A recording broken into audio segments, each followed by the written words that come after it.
Hello everyone, welcome back to this video. So in this video, we are going to create a super user for our web application. Super user is used to manage the administration of our website. To create a super user, we will run a command python manage.py create super user. This command would create a super user. So let's create a super user.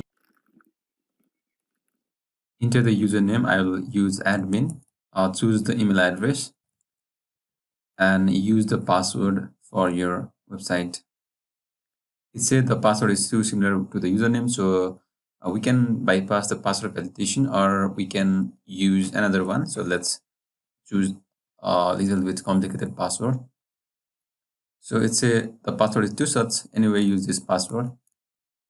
So we successfully created a super user. Now it's time to run our website and log into the website using the recently created username and password. To run a web server, we can use python manage.py run server command.